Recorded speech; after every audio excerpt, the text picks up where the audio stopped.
राम सिया राम जय जय राम। राम सिया राम जय जय राम। राम सिया राम जय जय राम। राम सिया राम जय जय राम। सभी को प्रणाम। सभी को बहुत बहुत सारा आभार, बहुत बहुत सारा थैंक यू इतने दिन साथ निभाने के लिए, साथ देने के लिए। परम पूज्य गुरुदेव वंदे माता जी की दिव्य सूक्ष्म संरक्षण में, उनके उनको हृदय में धारण करते हुए, प्रभु श्री राम के श्री चरणों में बैठकर सखा कृष्ण और श्री राधा के आशीर्वाद से रामचरितमानस का अवधी भाषा में पाठ पूरा हुआ। गोस्वामी तुलसीदास की दिव्य चेतना को नमन प्रणाम कि उन्होंने इतना सुंदर एक धर्म ग्रंथ लिखा और इसे भगवान शिव माँ पार्वती का आशीर्वाद मिला, सत्यम शिवम सुंदरम के नाम से, भाव से। और अब जब रामलला आ गए हम सबके हृदय में, हम सबके नेत्रों में, हम सबके प्राण में, रामलला संपूर्ण परिवार सहित स्थापित हो गए, तो श्री राम के उन दिव्य गुणों को, श्री राम के उस दिव्य भाव को, राम परिवार की उस दिव्यता को, उनके भीतर के त्याग और तप को हम सरल भाषा में भी समझें, अनुभव करें, जिए। तो अब हम गुरु कृपा से, गुरु जी के आशीर्वाद से, समूह की शक्ति के साथ और समूह के बल से, आप सबके प्रेम से श्री रामचरितमानस के पाठ को हिंदी में पढ़ने जा रहे हैं। 30 दिन तक ये क्रम चलेगा। रोज एक विश्राम हम पढ़ेंगे हिंदी में, और फिर उसकी पूर्णता भी गुरुदेव माता जी ही निर्धारित करेंगे कि वो किस तरह पूर्णता की ओर जाएगा। अवधि में जब पढ़ा तो रामलला के आशीर्वाद से कल एक यज्ञ हुआ समूह की शक्ति के साथ, और बहुत आनंद का, मंगल का भाव हुआ। तो आप सभी से प्रार्थना रहेगी, जो लोग इसे सुन रहे हैं, क्या आप सब हम सबके लिए प्रार्थना कीजिए कि जैसा गुरुदेव चाहते हैं हम सब वो यंत्र बन जाएं। और आप सबका भी इस पाठ में स्वागत है। अगर आप सब इसमें जुड़ना चाहते हैं तो डिस्क्रिप्शन बॉक्स में आपको जूम का मीटिंग लिंक मिल जाएगा। आप जूम के थ्रू जुड़ सकते हैं लाइव। सुबह 11 बजे से हम लोग लाइव पढ़ते हैं उसी लिंक पर। 10:30 बजे से मन का पढ़ते हैं, रामायण का 108 का, और उसके बाद 11 बजे से श्री रामचरितमानस का हिंदी में पाठ अब रहेगा। सभी को बहुत बहुत प्रणाम। आज प्रथम सोपान मुस्कान और विशाली दीदी के माध्यम से एक गायत्री मंत्र करते हुए उनको पाठ आगे सौंप देते हैं। परम पूज्य गुरुदेव से प्रार्थना। समाधि स्थल को अपने हृदय में धारण करेंगे, अनुभव करेंगे, और परम पूज्य गुरुदेव से प्रार्थना करेंगे कि जैसे वो चाहें जीवन का दिशा, जीवन की वेग और गति उनके अनुसार हो जाए। ओम भूर्भुवः स्वः तत्सवितुर्वरेण्यं भर्गो देवस्य धीमहि धियो यो नः प्रचोदयात्। जय सिया राम।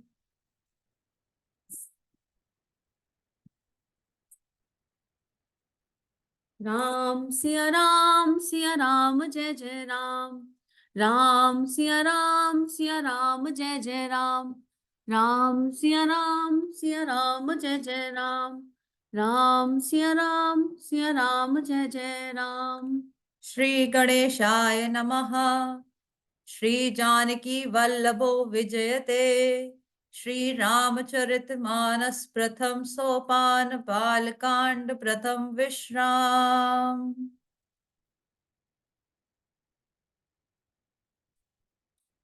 अक्षरों, अर्थ समूहों, रसों, छंदों और मंगलों की करने वाली सरस्वती जी और गणेश जी की मैं वंदना करता हूँ। श्रद्धा और विश्वास के स्वरूप श्री पार्वती जी और श्री शंकर जी की मैं वंदना करता हूँ, जिनके बिना सिद्धजन अपने अंतःकरण में स्थित ईश्वर को नहीं हाँ। देख सकते। ज्ञानमय नित्य शंकर रूपी गुरु की हम वंदना करते हैं, जिनके आश्रित होने से ही टेढ़ा चंद्रमा भी सर्वत्र वंदित होता है। श्री सीताराम जी के गुण समूह रूपी पवित्र वन में विहार करने वाले विशुद्ध ज्ञान संपन्न कवीश्वर श्री वाल्मीकि जी और कवीश्वर श्री हनुमान जी की हम वंदना करते हैं। उत्पत्ति, स्थिति, पालन और संहार करने वाली, क्लेशों की हरने वाली तथा संपूर्ण कल्याणों की करने वाली श्री रामचंद्र जी की प्रियतमा श्री सीता जी को हम नमस्कार करते हैं।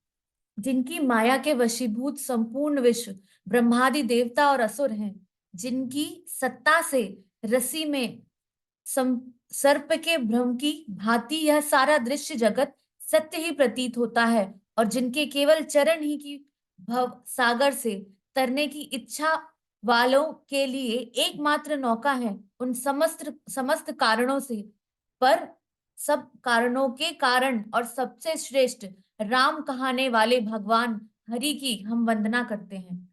अनेक पुराण, वेद और तंत्र शास्त्रों से सम्मत तथा जो रामायण में वर्णित है और कुछ अन्यत्र से भी उपलब्ध श्री रघुनाथ जी की कथा को तुलसीदास अपने अंतःकरण के सुख के लिए अत्यंत मनोहर भाषा रचनों में विस्तृत करता है, जिन्हें स्मरण करने से सब कार्य सिद्ध होते हैं, जो गणों के स्वामी और सुंदर हाथी के मुख वाले हैं, वे ही बुद्धि के राशि और शुभ गुणों के धाम श्री गणेश जी मुझ पर हम पर कृपा करें।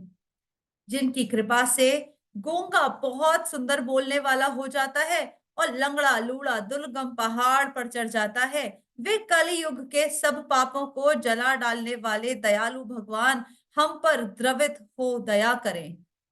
जो नील कमल के समान श्याम वर्ण है, पूर्ण खिले हुए लाल कमल के समान जिनके नेत्र हैं, और जो सदा क्षीर सागर में शयन करते हैं, वे भगवान नारायण हमारे हृदयों में निवास करें। जिनका कुंद के पुष्प और चंद्रमा के समान गौर शरीर है, जो पार्वती जी के प्रियतम और दया के धाम हैं, और जिनका दीनों पर स्नेह है, वे कामदेव का मर्दन करने वाले शंकर जी हम सब पर कृपा करें, कृपा करें। हम उन गुरु महाराज के चरण कमल की वंदना करते हैं, जो कृपा के समुद्र और नर रूप में श्री हरि ही हैं, और जिनके वचन महामोह रूपी घने अंधकार के नाश करने के लिए सूर्य किरणों के समूह हैं। हम गुरु महाराज के चरण कमलों की रज की वंदना करते हैं, जो सुरुचि सुंदर स्वाद सुगंध तथा अनुराग रूपी रस से पूर्ण है। वह अमर मूल संजीवनी जड़ी का सुंदर चूर्ण है, जो संपूर्ण भव रोगों के परिवारों का नाश करने वाला है। वह रज सुकृति रूपी शिव जी के शरीर पर सुशोभित निर्मल विभूति है, और सुंदर कल्याण और आनंद की जननी है। भक्त के मन रूपी सुंदर दर्पण के मैल को दूर करने वाली और तिलक करने से गुणों के समूह को वश में करने वाली है। श्री गुरु महाराज के चरण नखों के ज्योति मणियों के प्रकाशित समान है। श्री गुरु चरण महाराज के चरणों की नखों की ज्योति मणियों के समान है, जिसके स्मरण करते ही हमने दिव्य दृष्टि उत्पन्न हो जाती है। वह प्रकाश अज्ञान रूपी अंधकार का नाश करने वाला है। वह जिसके हृदय में आ जाता है, उसके बड़े भाग्य हैं। उसके हृदय में आते ही हृदय के निर्मल नेत्र खुल जाते हैं, और संसार रूपी रात्रि के दोष दुख मिट जाते हैं, एवं श्री रामचरित रूपी मणि और माणिक्य गुप्त और प्रकट जहां जो जिस खान में है, सब दिखाई पड़ने लगते हैं। जैसे सिद्धन को नेत्रों में लगाकर साधक सिद्ध और सुजान पर्वतों वनों और पृथ्वी के अंदर कौतुक से ही बहुत सी खाने देखते हैं। श्री गुरु महाराज के चरणों की रज कोमल और सुंदर नयनामृत अंजन है, जो नेत्रों के दोषों का नाश करने वाला है। उस अंजन से विवेक रूपी नेत्रों को निर्मल करके हम संसार रूपी बंधन से छुड़ाने वाले श्री रामचरित्र का वर्णन करते हैं। पहले पृथ्वी के देवता ब्राह्मणों के चरणों की वंदना करते हैं, जो अज्ञान से उत्पन्न सब संदेहों को हरने वाले हैं। फिर सब गुणों की खान संत समाज को प्रेम सहित सुंदर वाणी से प्रणाम करते हैं। संतों का चरित्र कपास के चरित्र जीवन के समान शुभ है, जिसका फल नीरस विशद और गुणमय होता है। कपास की डोडी नीरस होती है, संत चरित्र में भी विषयासक्ति नहीं है, इससे वह भी नारिस है। कपास उज्जवल होता है, संत का हृदय भी अज्ञान और पाप रूपी अंधकार रहित होता है, इसलिए वह विशद है। और कपास में गुण तंतु होते हैं। इसी का प्रकार संत का चरित्र भी सद्गुणों का भंडार होता है, इसलिए वह गुणमय है। जैसे कपास का धागा सुई के किए हुए छेद को अपना तन देकर ढक देता है, अथवा कपास जैसे लोढ़े जाने, काटे जाने और बुने जाने का कष्ट सहकर भी वस्त्र के रूप में परिणत होकर दूसरों को गोपनीय स्थानों को ढकता है, उसी प्रकार संत स्वयं दुख सहकर दूसरों के छिद्रों अर्थात दोषों को ढकता है, जिसके कारण उसने जगत में वंदनीय यश प्राप्त किया है। संतों का समाज आनंद और कल्याणमय है, जो जगत में चलता फिरता तीर्थराज प्रयाग है। जहां उस संत समाज रूपी प्रयागराज में राम भक्त रूपी गड्डा जी की धारा है, वहां ब्रह्म विचार का प्रचार सरस्वती है। विधि और निषेध, यह करो यह ना करो रूपी कर्मों की कथा कलयुग के पापों को हरने वाली सूर्य तनया यमुना जी हैं, और भगवान विष्णु और शंकर जी की कथाएं त्रिवेणी रूप से सुशोभित हैं, जो सुनते ही सब आनंद और कल्याणों की देने वाली है। उस संत समाज रूपी प्रयाग में अपने धर्म में जो अटल विश्वास है, वह अक्षय वट है, और शुभ कर्म ही उस तीर्थराज समाज परिकर है। वह संत समाज रूपी प्रयागराज सब देशों में सब समय सभी को सहज ही में प्राप्त हो सकता है, और आदर पूर्वक सेवन करने से क्लेशों को नष्ट करने वाला है। वह तीर्थराज अलौकिक और अकथनीय है एवं तत्काल फल देने वाला है, उसका प्रभाव प्रत्यक्ष है। जो मनुष्य इस संत समाज रूपी तीर्थराज का प्रभाव प्रसन्न मन से सुनते और समझते हैं, और फिर अत्यंत प्रेम पूर्वक इसमें गोते लगाते हैं, वे इस शरीर के रहते ही धर्म अर्थ काम मोक्ष चारों फल पा जाते हैं। इस तीर्थराज में स्नान का फल तत्काल ऐसा देखने में आता है कि कौवे कोयल बन जाते हैं और बगुले हंस। यह सुनकर कोई आश्चर्य ना करे, क्योंकि सत्संग की महिमा छिपी नहीं है।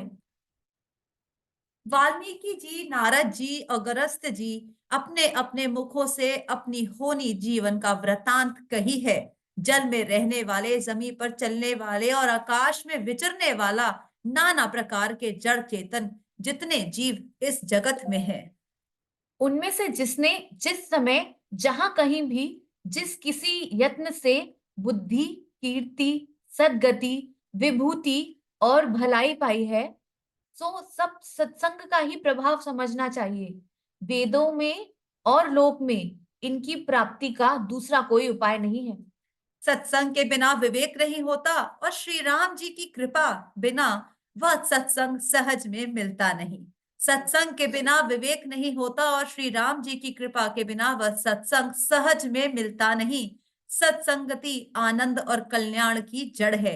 सत्संगति सिद्धि प्राप्ति ही फल है, और सब साधन तो फूल हैं। दुष्ट भी सत्संगति पाकर सुधर जाते हैं, जैसे पारस के स्पर्श से लोहा सुहावना हो जाता है, सुंदर सोना बन जाता है। किंतु दैव योग से यदि कभी सज्जन कुछ संगति में पड़ जाते हैं, तो वे वहां भी सांप की मणि के समान अपने गुणों का ही अनुसरण करते हैं। अर्थात जिस प्रकार सांप का संसर्ग पाकर भी मणि उसके विष को ग्रहण नहीं करती तथा अपने सहज गुण प्रकाश को नहीं छोड़ती, उसी प्रकार साधु पुरुष दुष्टों के संग में रहकर भी दूसरों को प्रकाश ही देते हैं। दुष्टों का उन पर कोई प्रभाव नहीं पड़ता। ब्रह्मा विष्णु शिव कवि और पंडितों की वाणी भी संत महिमा का वर्णन करने में सकुचाती है। वह मुझसे किस प्रकार नहीं कही जाती, जैसे साग तरकारी बेचने वाले से मड़ियों के गुण समूह नहीं कहे जा सकते। हम संतों को प्रणाम करते हैं, जिनके चित्त में समता है, जिनका ना कोई मित्र है और ना शत्रु। जैसे अंजलि में रखे हुए सुंदर फूल, जिस हाथ ने फूलों को तोड़ा और जिसने उनको रखा, उन दोनों ही हाथों को समान रूप से सुगंधित करते हैं, वैसे ही संत शत्रु और मित्र दोनों का ही समान रूप से कल्याण करते हैं। संत सरल हृदय और जगत के हितकारी होते हैं। उनके ऐसे स्वभाव और स्नेह को जानकर हम विनय करते हैं। मेरी इस बाल विनय को सुनकर कृपा करके श्री राम जी के चरणों में हमें प्रीति दें। अब हम सच्चे भाव से दुष्टों को प्रणाम करते हैं, जो बिना ही प्रयोजन अपना हित करने वाले के भी प्रतिकूल आचरण करते हैं। दूसरों के हित की हानि ही जिनकी दृष्टि में लाभ है, जिनको दूसरों के उजड़ने में हर्ष और बसने में विषाद होता है, जो हरि और हर के यश रूपी पूर्णिमा के चंद्रमा के लिए राहु के समान है, अर्थात जहां कहीं भगवान विष्णु या शंकर के यश का वर्णन होता है उसमें वे बाधा देते हैं, और दूसरों की बुराई करने में सहस्त्रबाहु के समान वीर हैं, जो दूसरों के दोषों को हजार आंखों से देखते हैं और दूसरों के हित रूपी घी के लिए जिनका मन मक्खी के समान है, अर्थात जिस प्रकार मक्खी घी में गिरकर उसे खराब कर देती है और स्वयं भी मर जाती है, उसी प्रकार दुष्ट लोग दूसरों के बने बनाए कामों को अपनी हानि करके भी बिगाड़ देते हैं। जो तेज अर्थात दूसरों को जलाने वाले ताप में अग्नि और क्रोध में यमराज के समान है, पाप और अवगुण रूपी धन में कुबेर के समान धनी है, जिनकी बढ़ती सभी के हित का नाश करने के लिए केतु अर्थात पुच्छल तारे के समान है, और जिनके कुंभकर्ण की तरह सोते रहने में भी भलाई है। जैसे ओले खेती का नाश करके आप भी गल जाते हैं, वैसे ही वे दूसरों का काम बिगाड़ने के लिए अपना शरीर तक छोड़ देते हैं। हम दुष्टों को शेष जी के समान समझकर प्रणाम करते हैं, जो पराये दोषों का हजार मुखों से बड़े रोष के साथ वर्णन करते हैं। पुनः उनको राजा पृथु, जिन्होंने भगवान का यश सुनने के लिए 10,000 कान मांगे थे, के समान जानकर प्रणाम करते हैं, जो 10,000 कानों से दूसरों के पापों को सुनते हैं। फिर इंद्र के समान मानकर उनकी विनय करते हैं, जिनको सुरा अर्थात मदिरा नीकी और हितकारी मालूम देती है। इंद्र के लिए भी सुरानीक अर्थात देवताओं की सेना हितकारी है। जिनको कठोर वचन रूपी वज्र सदा प्यारा लगता है और जो हजार आंखों से दूसरों के दोषों को देखते हैं।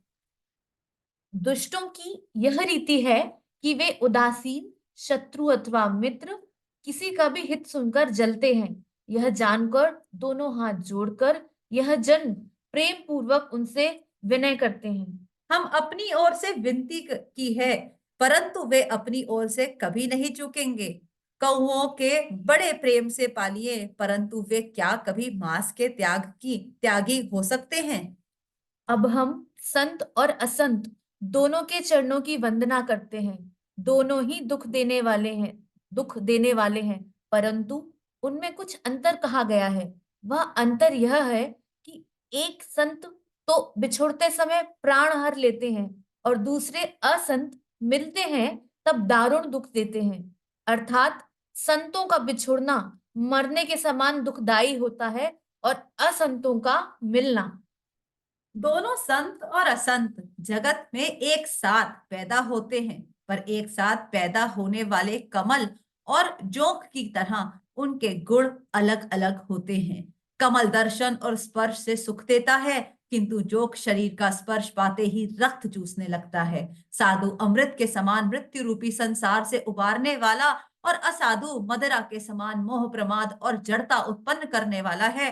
दोनों को उत्पन्न करने वाला जगत रूपी अगाध समुद्र एक ही है। शास्त्रों में समुद्र मंथन से ही अमृत और मदिरा दोनों की उत्पत्ति बताई गई है।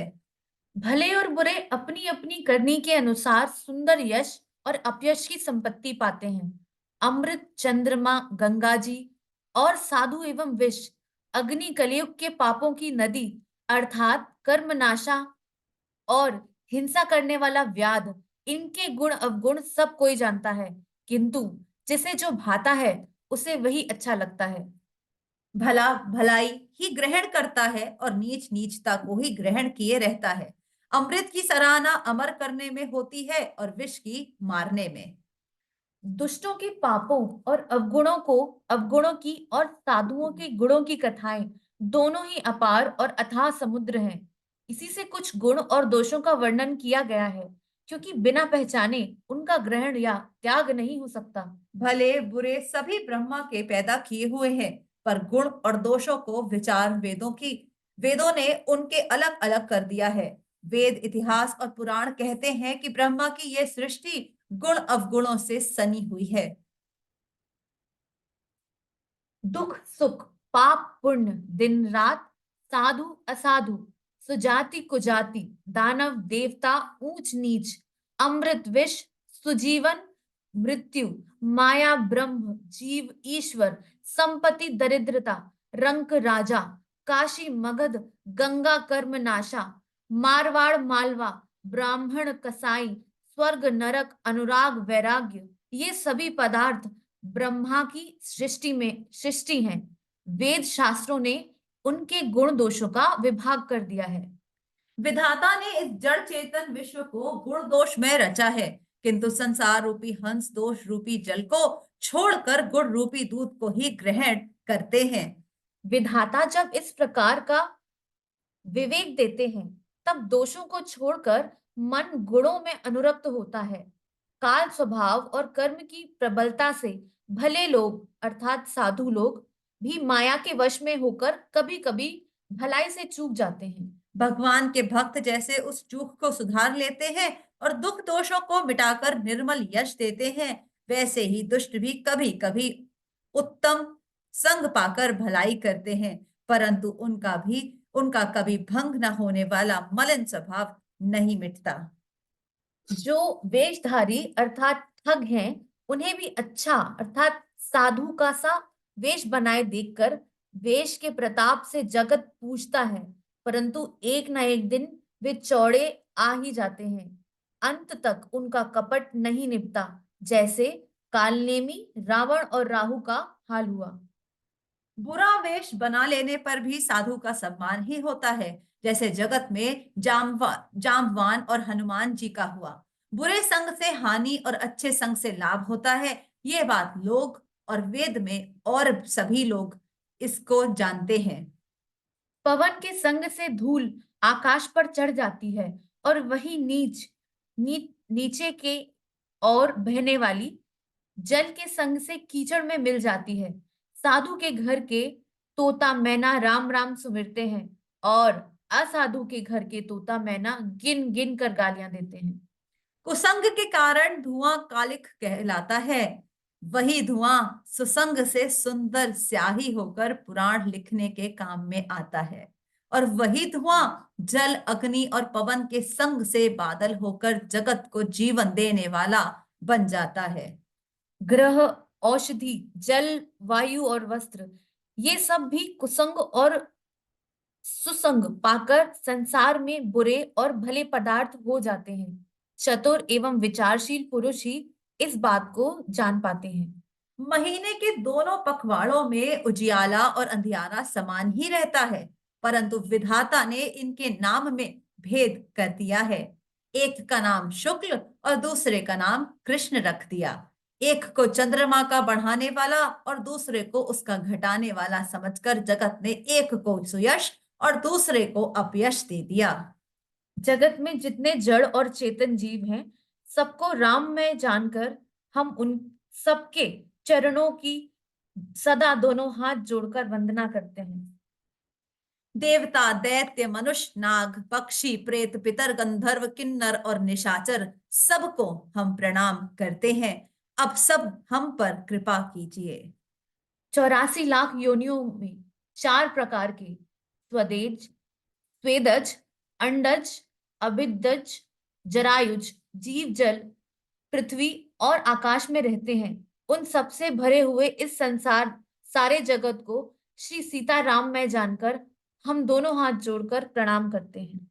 हमको अपना दास जानकर कृपा की खान आप सब लोग मिलकर छल छोड़कर कृपा कीजिए। हमें अपने बुद्धि बल का भरोसा नहीं, इसलिए हम सबसे विनती करते हैं। हम श्री रघुनाथ जी के गुणों का वर्णन करना चाहते हैं, परंतु हमारी बुद्धि छोटी है और श्री राम जी का चरित्र अथाह है। इसके लिए हमें उपाय का एक भी अंग अर्थात कुछ लेश मात्र भी उपाय नहीं सूझता। हमारे मन और बुद्धि कंगाल है, किंतु मनोरथ राजा है। हमारी बुद्धि तो अत्यंत नीची है और चाह बड़ी ऊंची। चाह तो अमृत पाने की है, पर जगत में जुड़ती छाछ भी नहीं। सज्जन हमारी ढिठाई को क्षमा करेंगे और हमारे बाल वचनों को मन लगाकर प्रेम पूर्वक सुनेंगे। जैसे बालक जब तोतले वचन बोलता है तो उसके माता पिता उन्हें प्रसन्न मन से सुनते हैं, किंतु क्रूर, कुटिल और बुरे विचार वाले लोग जो दूसरों के दोषों दोषों को ही भूष भूषण रूप से धारण किए रहते हैं, अर्थात जिन्हें पराये दोष भी प्यारे लगते हैं, हंसेंगे। रसीली हो या अत्यंत फीकी, अपनी कविता किसे अच्छी नहीं लगती, किंतु जो दूसरों की रचना को सुनकर हर्षित होते हैं, ऐसे उत्तम पुरुष जगत में बहुत नहीं है।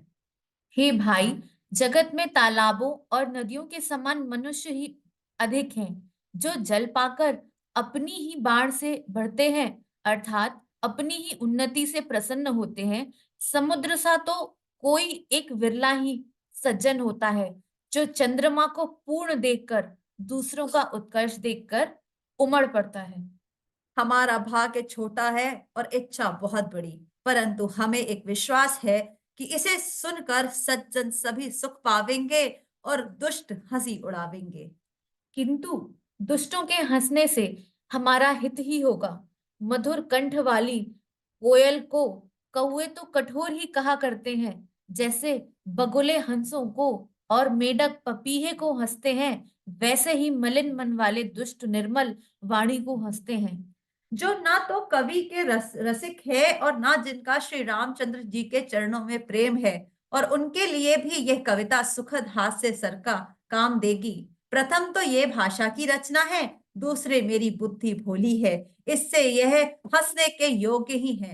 हंसने में उन्हें कोई दोष नहीं। जिन्हें ना तो प्रभु के चरणों में प्रेम है और ना अच्छी समझ ही है, उनको यह कथा सुनने में फीकी लगेगी। जिनकी श्री हरि विष्णु और श्री हर भगवान शिव के चरणों में प्रीति है और जिनकी बुद्धि कुतर्क करने वाली नहीं है, जो श्री हरि हर में भेद की या ऊंच नीच की कल्पना नहीं करते, उन्हें श्री रघुनाथ जी एक कथा मीठी लगेगी। सज्जन गण इस कथा को अपने जी में श्री राम जी की भक्ति से भूषित जानकर सुंदर वाणी से सराहना करते हुए सुनेंगे। हम न तो कवि हैं, न वाक्य रचना में कुशल। हम तो सब कलाओं तथा सब विद्याओं से रहित हैं। नाना प्रकार के अक्षर, अर्थ और अलंकार, अनेक प्रकार की छंद रचना, भावों और रसों के अपार भेद और कविता के भांति भांति गुण दोष होते हैं।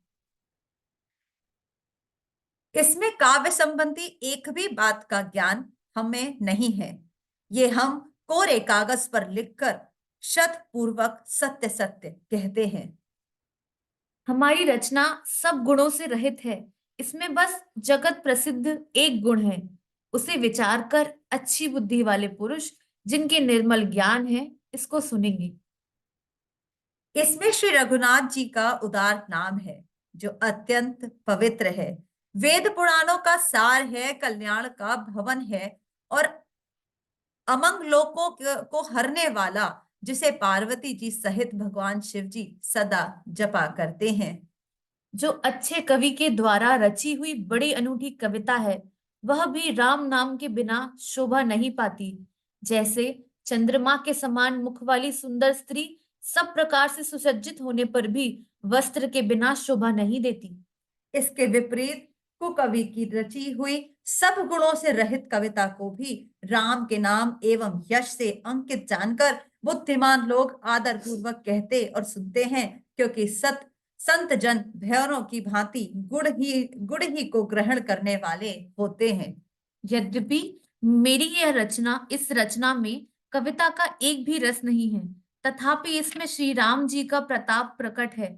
मेरे मन में यही एक भरोसा है, भले संग से भला किसने बड़प्पन नहीं पाया। धुआं भी अगर के संग से सुगंधित होकर अपने स्वाभाविक गुणवेपन को छोड़ देता है। हमारी कविता अवश्य बद्धी है, परंतु इसमें जगत का कल्याण करने वाली राम कथा रूपी उत्तम वस्तु का वर्णन किया गया है। तुलसीदास जी कहते हैं कि श्री रघुनाथ जी की कथा कल्याण करने वाली और कलयुग के पापों को हरने वाली है।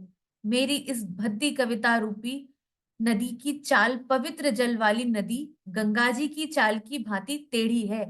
प्रभु श्री रघुनाथ जी के सुंदर यश के संग से यह कविता सुंदर तथा सज्जनों के मन को भाने वाली हो जाएगी। शमशान की अपवित्र राख भी श्री महादेव जी के अंग संग से सुहावनी लगती है और स्मरण करते ही पवित्र करने वाली होती है। श्री राम जी के यश के संग से हमारी कविता सभी को अत्यंत प्रिय लगेगी। जैसे मलय पर्वत के संग से काष्ठ मात्र वंदनीय हो जाता है, फिर क्या कोई खाट का विचार करता है। श्यामा गौ काली होने पर भी उसका दूध उज्जवल और बहुत गुणकारी होता है, यही समझकर सब लोग उसे पीते हैं। इसी तरह गवारू भाषा में होने पर भी श्री सीता राम जी के यश को बुद्धिमान लोग बड़े चाव से गाते और सुनते हैं। मणि, माणिक और मोती की जैसी सुंदर छवि है, वह सांप, पर्वत और हाथी के मस्तक पर वैसे शोभा नहीं पाती। राजा के मुकुट और नवयुवती स्त्री के शरीर को पाकर ही ये सब अधिक शोभा को प्राप्त होते हैं। इसी तरह बुद्धिमान लोग कहते हैं कि सुकवि की कविता भी उत्पन्न और कहीं होती है और सुकवि की कविता उत्पन्न कहीं और होती है और शोभा अन्यत्र पाती है।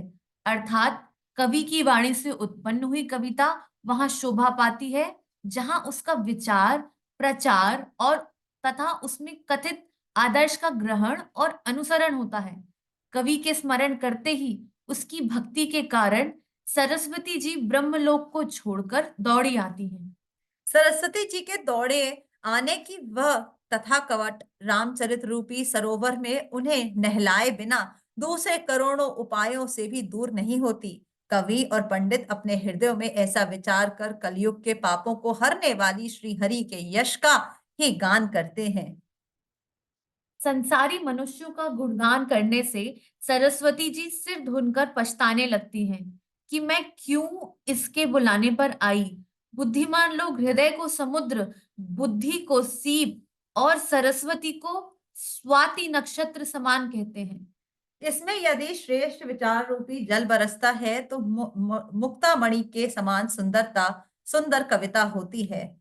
उन कविता रूपी मुक्तामणियों को युक्ति से भेद कर भी श्री रामचरित रूपी सुंदर तागे में पिरोकर सज्जन लोग अपने निर्मल हृदय में धारण करते हैं, जिससे अत्यंत अनुराग रूपी शोभा होती है।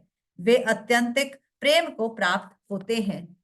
जो कराल कलियुग में जन्मे हैं, जिनकी करनी कौवे के समान है और वेश हंस सा है, जो वेद मार्ग को छोड़कर कुमार्ग पर चलते हैं, जो कपट की मूर्ति और कलयुग के पापों का भाड़े हैं, जो श्री राम जी के भक्त कहलाकर लोगों को ठगते हैं, जो धन, लोभ, क्रोध और काम के गुलाम हैं और जो धींगा धींगी करने वाले धर्म की झूठी ध्वजा फहराने वाले दंभी हैं और कपट के धंधों का बोझ ढोने वाले हैं, संसार के ऐसे लोगों में सबसे पहली मेरी गिनती है। यदि मैं अपने सब अवगुणों को कहने लगूं तो कथा बहुत बढ़ जाएगी और मैं पार नहीं पाऊंगा। इससे मैंने बहुत कम अवगुणों का वर्णन किया है। बुद्धिमान लोग थोड़े ही में समझ लेंगे। हमारे अनेकों प्रकार की विनती को समझकर कोई भी इस कथा को सुनकर दोष नहीं देगा। इतने पर भी जो शंका करेंगे वो तो हमसे भी अधिक मूर्ख और बुद्धि के कंगाल हैं। मैं ना तो कवि हूँ, ना चतुर कहलाता हूँ। अपनी बुद्धि के अनुसार श्री राम जी के गुण गाता हूँ। कहाँ तो श्री रघुनाथ जी के अपार चरित्र, कहाँ संसार में आसक्त मेरी बुद्धि। जिसे हवा से सुमेरु जैसे पहाड़ उड़ जाते हैं, कहिए तो उसके सामने रुई किस गिनती में है। श्री राम जी के असीम प्रभुता को समझकर कथा रचने में हमारा मन बहुत हिचकता है। सरस्वती जी, शेष जी, शिव जी, ब्रह्मा जी, शास्त्र, वेद और पुराण, ये सब नेति नेति कहकर पार नहीं पाकर ऐसा नहीं कहते हुए सदा जिनका गुणगान किया करते हैं। यद्यपि प्रभु श्री रामचंद्र जी की प्रभुता को सब ऐसी अकथनीय ही जानते हैं, तथापि कहे बिना कोई नहीं रहा। इसमें वेद ने ऐसा कारण बताया है कि भजन का प्रभाव बहुत तरह से कहा गया है, अर्थात भगवान की महिमा का पूरा वर्णन तो कोई कर ही नहीं सकता, परंतु जिससे जितना बन पड़े उतना भगवान का गुणगान करना चाहिए, क्योंकि भगवान के गुणगान रूपी भजन का प्रभाव बहुत ही अनोखा है। उसका नाना प्रकार से शास्त्रों में वर्णन है। थोड़ा सा भी भगवान का भजन मनुष्य को सहज ही भव सागर से तार देता है। जो परमेश्वर एक हैं, जिनके कोई इच्छा नहीं है, जिनका कोई रूप और नाम नहीं है, जो अजन्मा सच्चिदानंद और परम धाम है, और जो सब में व्यापक एवं विश्वरूप है, उन्हीं भगवान ने दिव्य शरीर धारण करके नाना प्रकार की लीला की है। वह लीला केवल भक्तों के हित के लिए ही है, क्योंकि भगवान परम कृपालु हैं, शरणागत के बड़े प्रेमी, जिनकी भक्तों पर बड़ी ममता और कृपा है, जिन्होंने एक बार जिस पर कृपा कर दी उस पर फिर कभी कभी क्रोध नहीं किया। वे प्रभु श्री रघुनाथ जी गई हुई वस्तु को फिर प्राप्त करने वाले, कराने वाले, गरीब निवाज, दीन बंधु, सरल स्वभाव, सर्वशक्तिमान और सबके स्वामी हैं। यही समझकर बुद्धिमान लोग उन श्री हरि का यश वर्णन करके अपनी वाणी को पवित्र और उत्तम फल, मोक्ष और दुर्लभ भगवत प्रेम देने वाली बनाते हैं। उसे बल से महिमा का यथार्थ वर्णन नहीं, परंतु महान फल देने वाला भजन समझकर भगवत कृपा के बल पर ही हम श्री रामचंद्र जी के चरणों में सिर नवाकर श्री रघुनाथ जी के गुणों की कथा कहेंगे। इसी विचार से वाल्मीकि, व्यास आदि मुनियों ने पहले हरि की कीर्ति गाई है भाई। उसी मार्ग पर चलना हमारे लिए सुगम होगा।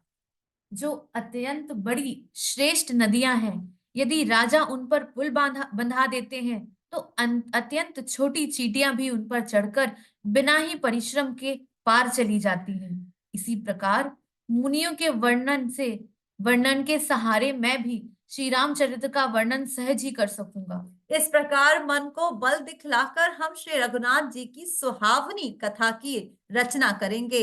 व्यास आदि जो अनेकों श्रेष्ठ कवि हो गए, जिन्होंने बड़े आदर से श्री हरि का सुयश वर्णन किया है, हम उन सब पर श्रेष्ठ कवियों के चरण कमलों में प्रणाम करते हैं। वे हमारे सब मनोरथ को पूरा करें। कलयुग के भी उन कवियों को हम प्रणाम करते हैं, जिन्होंने श्री रघुनाथ जी के गुण समूह का वर्णन किया है। जो बड़े बुद्धिमान प्राकृत कवि हैं, जिन्होंने भाषा में हरि चरित्रों का वर्णन किया है, जो ऐसे कवि पहले हो चुके हैं, जो इस समय वर्तमान हैं और आगे होंगे, उन सबको हम सारा कपट त्याग कर प्रणाम करते हैं। आप सब प्रसन्न होकर यह वरदान दीजिए कि साधु समाज में हमारी कविता का सम्मान हो, क्योंकि बुद्धिमान लोग जिस कविता का आदर नहीं करते, मूर्ख कवि ही उनकी रचना का व्यर्थ परिश्रम करते हैं। कीर्ति, कविता और संपत्ति वही उत्तम है जो गंगा जी की तरह सबका हित करने वाली हो। श्री रामचंद्र जी की कीर्ति तो बड़ी सुंदर, सबका अनंत कल्याण करने वाली है, परंतु हमारी कविता भक्ति है। यह असामंजस्य है, अर्थात इन दोनों का मेल नहीं मिलता, इसकी हमें चिंता है। परंतु हे कवियों, आपकी कृपा से यह बात भी हमारे लिए सुलभ हो सकती है। रेशमी की सिलाई टाट पर भी सुहावनी ही लगती है। चतुर पुरुष उसी कविता का आदर करते हैं जो सरल हो और जिसमें निर्मल चरित्र का वर्णन हो, तथा जिसे सुनकर शत्रु भी स्वाभाविक वैर को भूलकर सराहना करने लगे। ऐसी कविता बिना निर्मल बुद्धि के होती नहीं, और हमारी बुद्धि बल बहुत ही थोड़ा है। इसलिए बार बार निहोरा करते हैं कि हे कवियों, आप कृपा करें, जिससे हमें हरि हरि यश का वर्णन कर सके। कवि और पंडित गण, आप जो रामचरित्र रूपी वरों के सुंदर हंस हैं, हम बालक की विनती सुनकर और सुंदर रुचि देकर हम पर कृपा करे। हम उन वाल्मीकि मुनि के चरण कमलों की वंदना वंदना करते हैं जिन्होंने रामायण जी की रचना की है, जो ख राक्षस सहित होने पर भी खर कठोर से विपरीत बड़ी कोमल और सुंदर है, तथा जो दूषण राक्षस सहित होने पर भी दूषण अर्थात दोष से रहित है।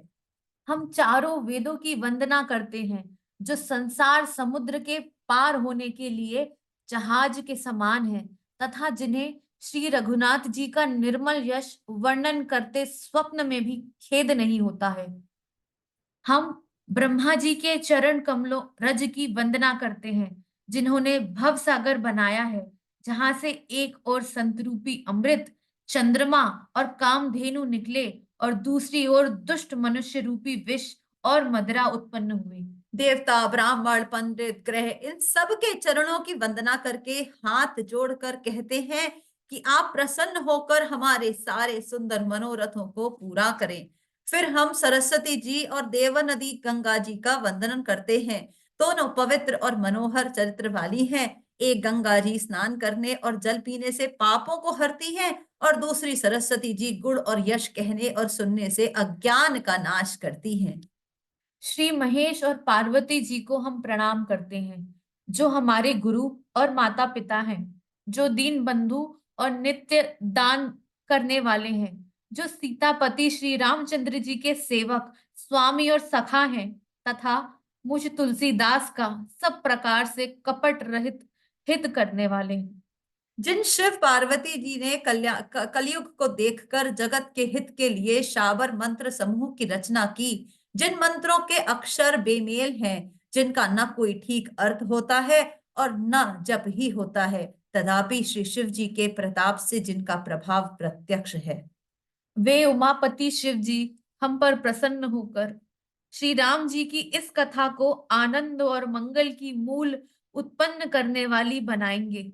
इस प्रकार पार्वती जी और शिव जी दोनों का स्मरण करके और उनका प्रसाद पाकर हम चाव भरे चित्त से श्री रामचरित्र का वर्णन करते हैं। हमारी कविता श्री शिव जी की कृपा से ऐसी सुशोभित होगी जैसी तारा गणों के सहित चंद्रमा के साथ रात्रि शोभित होती है। जो इस कथा को प्रेम सहित एवं सावधानी के साथ समझ बूझ कर कहें सुनेंगे, वे कलयुग के पापों से रहित और सुंदर कल्याण के भागी होकर श्री रामचंद्र जी के चरणों के प्रेमी बन जाएंगे। यदि हम पर श्री शिवजी और पार्वती जी की स्वप्न में भी सचमुच प्रसन्नता हो, तो हम इस भाषा कविता को प्रभाव कहा है वह सब सच हो। हम अति पवित्र श्री अयोध्यापुरी और कलयुग के पापों का नाश करने वाली श्री सरयू नदी की वंदना करते हैं।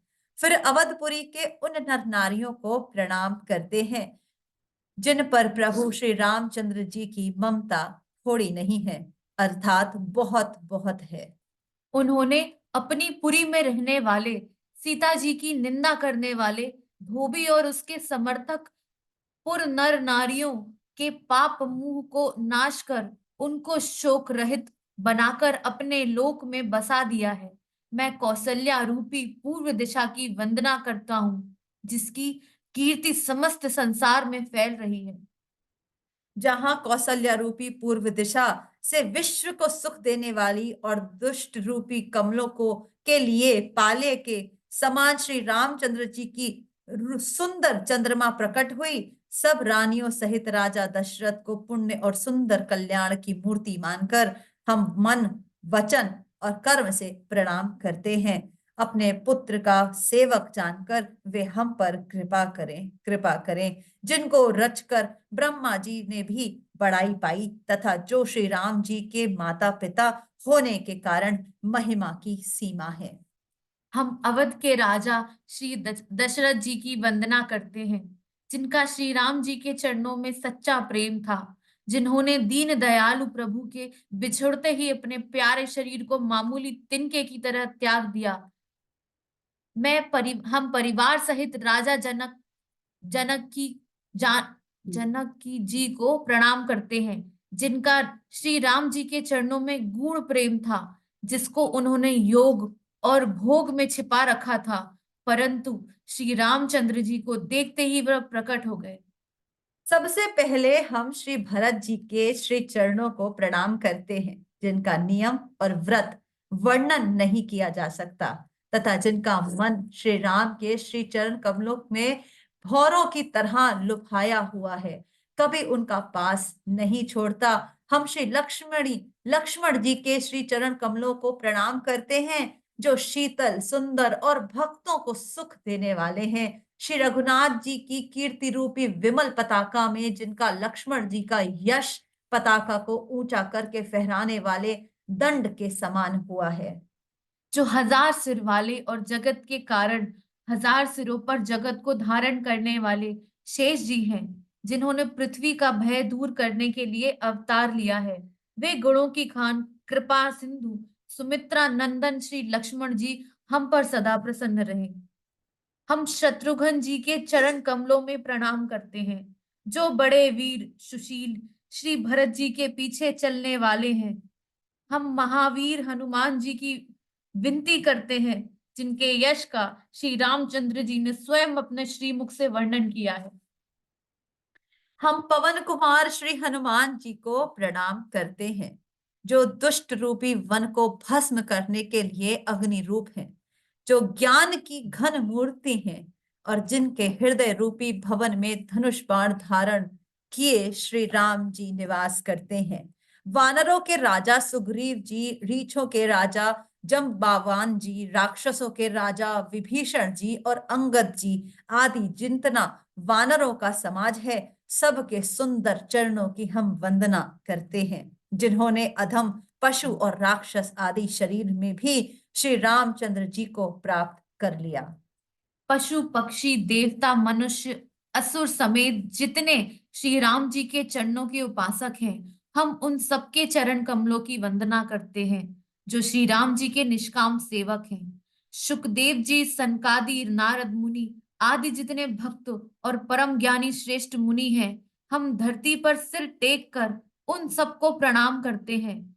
हे मुनीश्वरों, आप सब हमको अपना दास जानकर कृपा कीजिए।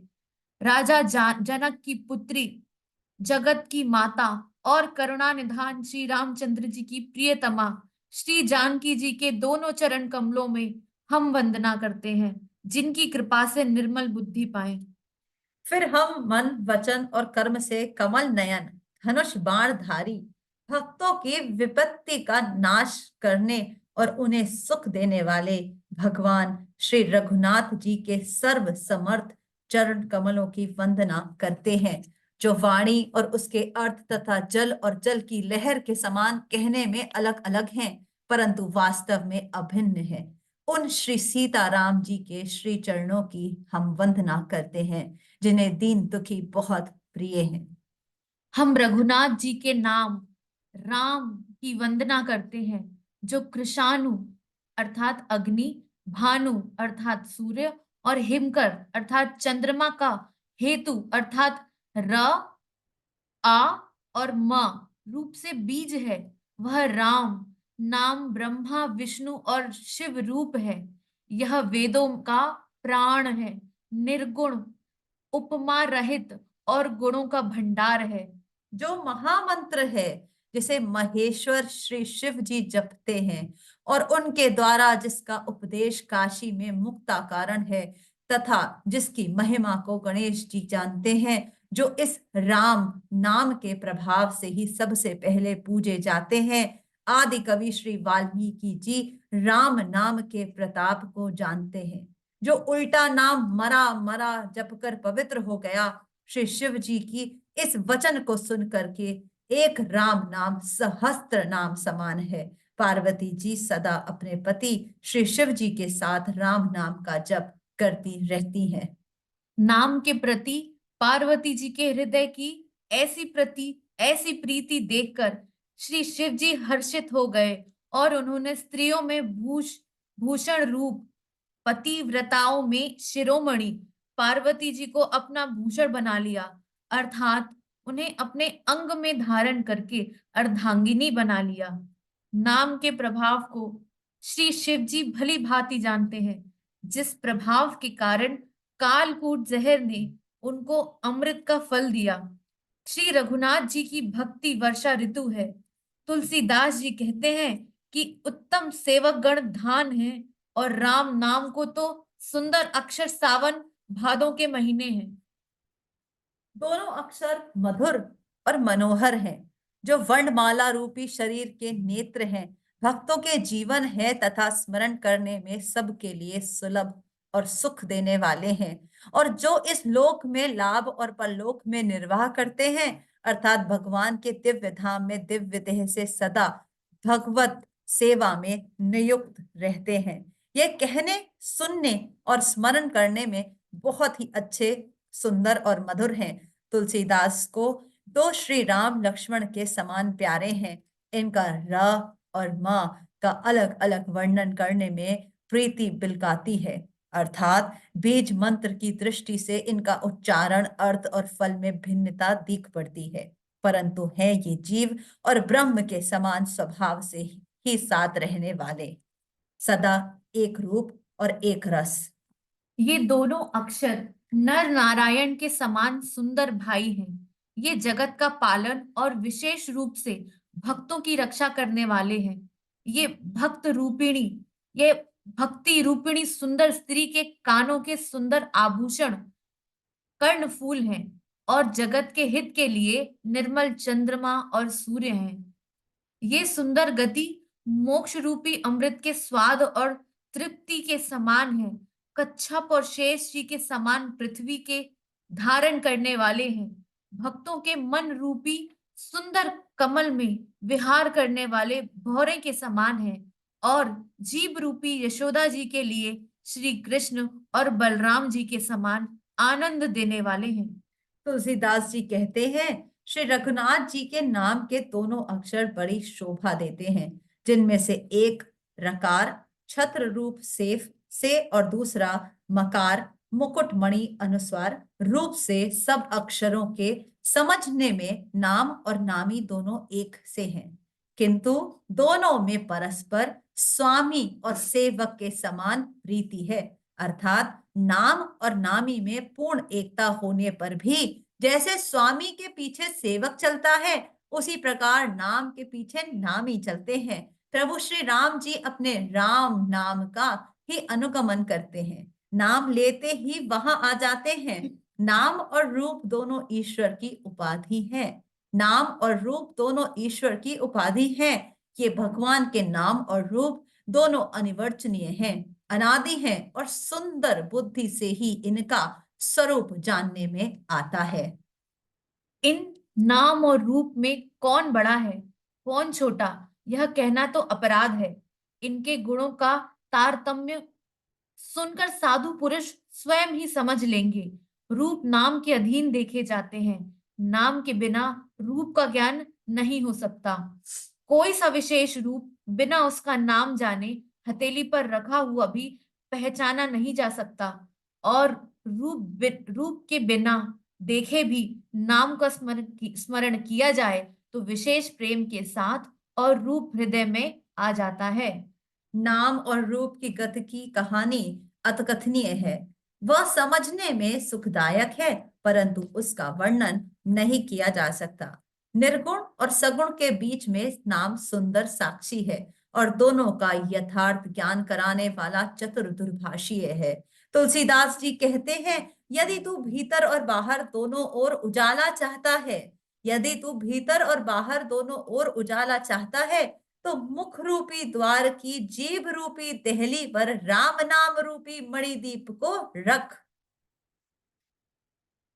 ब्रह्मा के बनाए हुए इस प्रपंच दृश्य जगत से भली भांति छूटे हुए वैराग्यवान मुक्त योगी पुरुष इस नाम को ही जीभ से जपते हुए तत्व ज्ञान रूपी दिन में जगत जागते हैं, और नाम तथा रूप से रहित अनुपम अनिवर्चनीय अनामय ब्रह्म सुख का अनुभव करते हैं।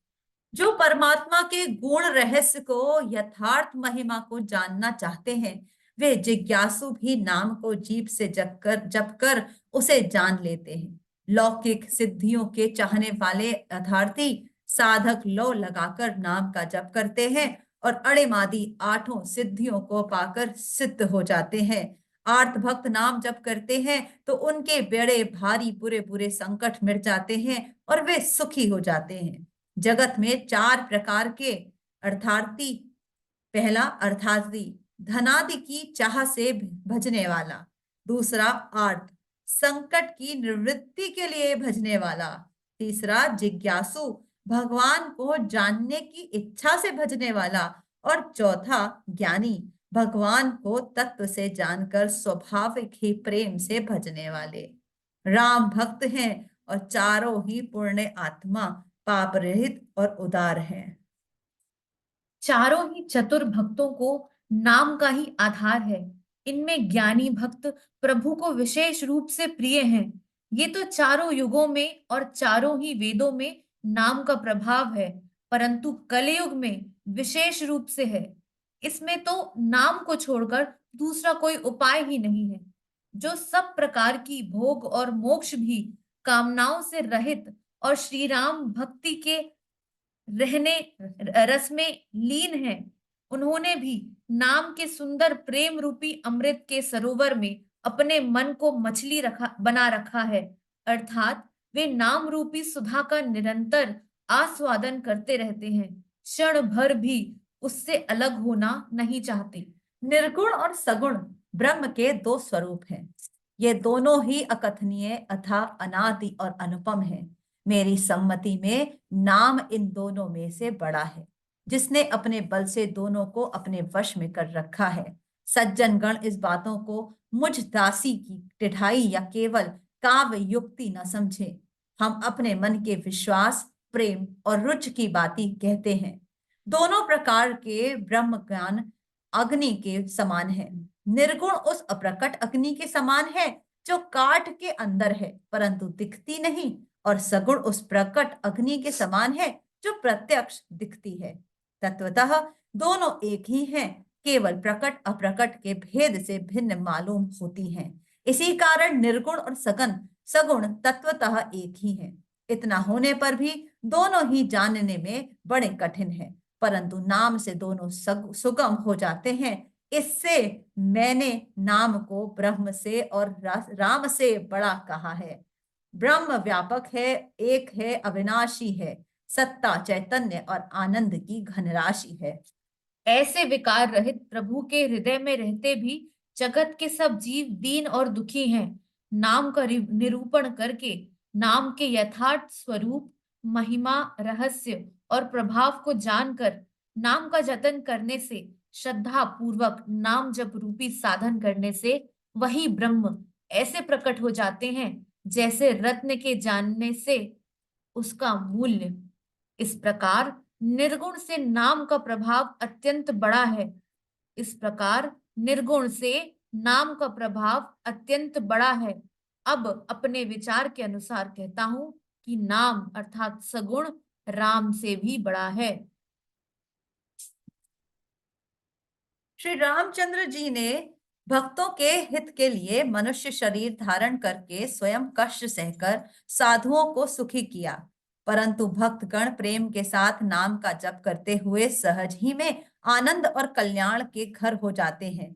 श्री रामचंद्र जी ने एक तपस्वी की स्त्री अहिल्या को ही तारा, परंतु नाम ने करोड़ों दुष्टों की बिगड़ी बुद्धि को सुधार दिया।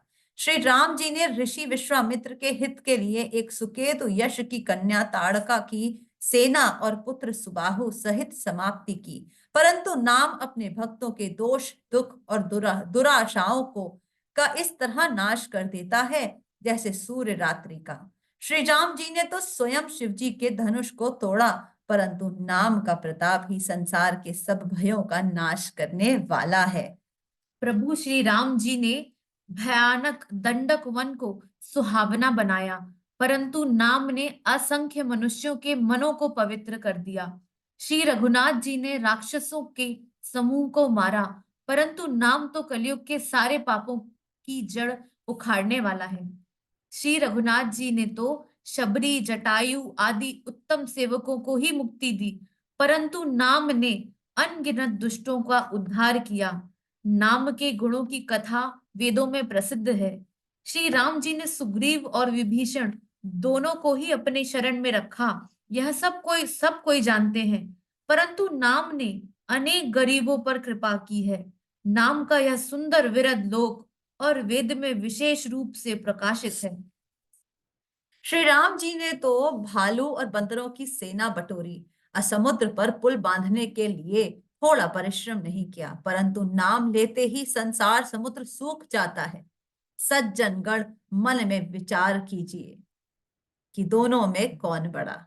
श्री रामचंद्र जी ने कुटुंब सहित रावण को युद्ध में मारा, तब सीता सहित उन्होंने अपने नगर अयोध्या में प्रवेश किया। राम राजा हुए, अवध उनकी राजधानी हुई। देवता और मुनि सुंदर वाणी से जिनके गुण गाते हैं, परंतु सेवक भक्त प्रेम पूर्वक नाम के स्मरण मात्र से बिना परिश्रम मोह की प्रबल सेना को जीतकर प्रेम में मग्न हुए अपने ही सुखों में विचरते हैं। नाम के प्रसाद से उन्हें सपने में भी कोई चिंता नहीं सताती। इस प्रकार नाम अर्थात निर्गुण ब्रह्म और सगुण राम दोनों से बड़ा है। इस प्रकार नाम ब्रह्म और राम दोनों से बड़ा है। यह वरदान देने वालों को भी वर देने वाला है। श्री शिव जी ने अपने हृदय में यह जानकर ही 100 करोड़ रामचरित्र में से एक इस राम नाम को रास रूप से चुनकर ग्रहण किया है। मास पारायण पहला विश्राम समाप्त। सभी का बहुत बहुत आभार, बहुत बहुत प्रणाम। राम, सिया राम, जय जय राम। राम, सिया राम, जय जय राम। इतना दिव्य, इतना सुंदर पाठ। और ऐसा लगा जब हमने मैं को हम से रिप्लेस किया कि हम सबके हृदय में बैठकर भक्त स्वामी गोस्वामी तुलसीदास जी इस पाठ को पहले लिख गए और अब पढ़ रहे हैं, तो सुनने वाले भी वही हैं और पढ़ने वाले भी वही हैं। इसलिए समूह की शक्ति के साथ हम शब्द का भाव रूप से प्रयोग किया, क्योंकि हम समूह के साथ इसे पढ़ रहे हैं। और दूसरा, ये पूरा संसार उस परमात्मा का बनाया हुआ है, तो सभी के लिए मन में प्रेम होना चाहिए। जब तुलसीदास जी इसका विवरण करते हैं, सत्य रज तम सब कुछ ब्रह्मा से जन्मा है, तो वो यही कह रहे हैं सभी को नमन करो, सभी को प्रणाम करो। अपने चित्त में जो हृदय में भगवान ने दिव्य वृत्तियां दी हैं, दिव्य प्रवृत्तियां दी हैं, उनको मत त्यागो। संसार का तम देखकर अपने भीतर के सत्य को मत त्यागो। और दूसरा, नाम जप की महिमा का इतना सुंदर वर्णन किया। तो राम जब कहते हैं तो गुरुदेव ने लिखा है, राम संयम है, कृष्ण योग है और राधा प्रेम है। तो और गायत्री इन सबका आधार है।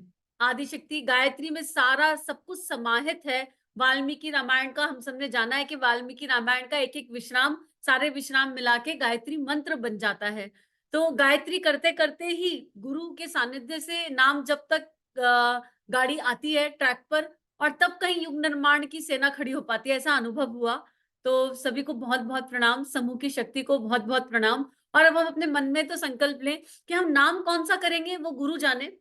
वो हमारे गुरु जो नाम हमें दे दें वही नाम करें, और जिसके चित्त को जिसकी आवश्यकता होगी उसे वही नाम मिलेगा। हमें नाम से आसक्ति नहीं होनी चाहिए, लेकिन अगर संयम की आवश्यकता है तो परमात्मा राम कराएगा, प्रेम की आवश्यकता है तो राधा कराएगा, और योग की आवश्यकता है तो कृष्ण कराएगा, और सारे योगों की आवश्यकता है तो हरे राम हरे कृष्णा कराएगा। और राधा जहां प्रेम है ना, वहां सब कुछ आ जाता है।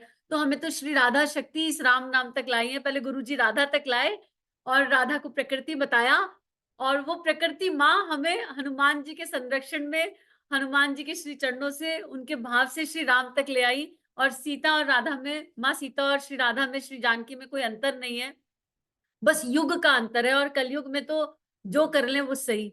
तो गुरुदेव माँ के चरणों में अर्पित समर्पित ये पाठ, क्योंकि सारे मूल में तो गुरु जी माता जी रहेंगे, मूल में तो सदा गुरु ही रहता है। गुरु गोविंद दो खड़े काके लागू पाए, बलिहारी गुरु आपने गोविंद दियो बताए। तो बस परम पूज्य गुरुदेव गुरु तत्व को ये पाठ समर्पित अर्पित करते हैं गायत्री मंत्र के साथ।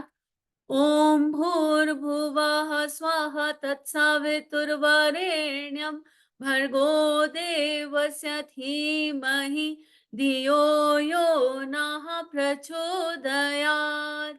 जय सिया राम, जय सिया राम, जय सिया राम। सभी को प्रणाम।